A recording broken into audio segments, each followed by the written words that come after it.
日聽人講北歐風格嘅室內設計特別受歡迎，因為夠自然、夠空間感，令人有種舒服嘅感覺啊！北歐設計除咗舒服，仲有一種迷人之處，就係喺簡約之中感受到設計嘅巧妙配合。即係咩？睇睇就明啦。我覺得室內設計對於細屋嚟講係都幾重要嘅，因為始終屋企係最舒服嘅地方啦。如果你太多嘢亂七八糟咁樣，咁就唔夠舒服啦。咁所以應該要有室內設計。梁正佳認為，只要有好嘅設計，就算住幾百尺嘅屋仔，都可以有舒適溫暖嘅生活空間。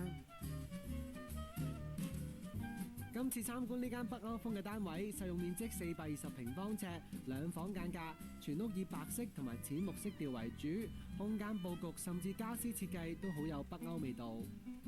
嚟到呢個單位咧，成間以白色同埋木為主啦，都好光猛喎，用咗啲木紋磚添喎。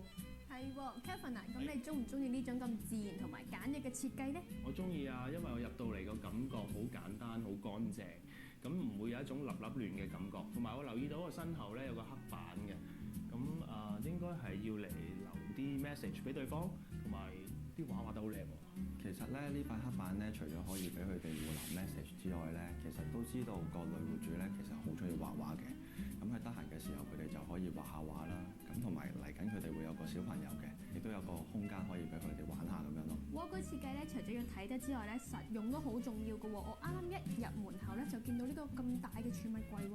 入門口嘅位置啦，咁我哋就需要一個鞋櫃啦。咁其實考慮到嗰個儲物空間咧，咁我哋今次就做咗一個全高嘅櫃啦。設計呢個櫃嘅時候咧，亦都考慮翻呢間屋嘅主題啦。咁我都會擺翻一啲北歐嘅元素落去嘅，例如少少嘅鐵件啦、玻璃啦、原色嘅木啦，同埋簡單嘅顏色去做嘅。我哋知道咧，戶主其實就有好多模型嘅擺設啦。咁於是我哋中間咧就留咗一個位置俾佢嚟擺佢呢啲嘢嘅。咁戶主一入嚟嘅時候就見到佢嗰啲模型啦，咁亦都可以解決翻因為咁大個櫃造成嘅壓迫感㗎。Kevin 啊，如果你要整理個屋企咧，你會自己揀晒家私啊，定留翻俾設計師搞？我覺得會一樣一半好啲，我會揀我自己中意嘅家私，然之後就交俾設計師去設計，因為始終設計師係專業㗎嘛。北歐嘅風格咧，最主要都係以簡約為主啦。咁其實佢俾到人嘅感覺咧，就係好舒適啊，可以放鬆嘅感覺嘅。飯廳旁邊就係半開放式廚房，以白色文化石牆同埋青玻璃做間隔。呢個設計令到廚房成為單位嘅亮點啊！廚房咧就用咗半開放式嘅設計啦，咁成個西餐廳咁喎，可以望到入面煮緊咩嘢食，直頭表演緊咁喎。但係個廚房本身係點嘅呢？其實廚房本身嘅位置都係喺呢度嘅。其實戶主自己本身咧，佢要擺嘅嘢都多嘅。咁佢想要擺一個雪櫃啦、一個焗爐啦、一個洗衣機啦、一個微波爐啦，喺呢個廚房度。咁喺佢原有嘅廚房裏面咧，其實個空間就唔足夠擺佢呢度所有嘅嘢啦。咁所以就會拆咗佢幅牆，做一個半開放式嘅廚房。咁同時間咧，亦都唔想話啲煮嘢食嘅時候啲油煙去到個客廳啦。咁我哋就喺度加咗副玻璃喺呢度啦。怪唔得個廚房儲物量咁高啦！咦，最好咧就係有埋呢一張台啦。平時人少少嘅時候咧，可以喺度食嘢，仲可以收埋個洗衣機添喎。咁開放式廚房同埋半開放式嘅廚房設計上又有咩要留意呢？咁首先我哋就要考慮翻佢本身個牆身拆唔拆得啦。咁例如話我哋想喺呢一度加塊玻璃一件過嘅，咁我哋就要睇下lift 嘅尺寸我哋入唔入到啦，門口嘅尺寸我哋入唔入到啦。咁呢啲因素我哋都要諗嘅，係啦。我心目中理想嘅安樂窩，我諗入邊唔需要太大，最緊要整齊啦，同埋乾淨企理，可以有一個好好嘅位置俾我擺我自己中意嘅嘢，同埋望出去，如果可以見到一個綠色嘅草地同埋藍色嘅海，咁就更加好啦。一入到一間房舒唔舒服咧，我一定會睇佢張床夠唔夠大嘅，同埋呢個牆上面嘅天空藍咧，我諗瞓低望住呢種顏色應該會更加舒服。係㗎，喺窗台呢邊咧，其實做咗個窗台櫃啦，直接拉平咗張床之後咧，感覺上空間都大咗。係啊，依一間房咧本身個窗台都比較大，咁個戶主咧亦都想利用埋呢一個窗台做一個收納嘅空間，而後邊呢一個地台個尾位咧，亦都會做到落個牆側呢一個位啦，咁樣咧，咁佢哋就可以做到兩邊落床咁樣咯。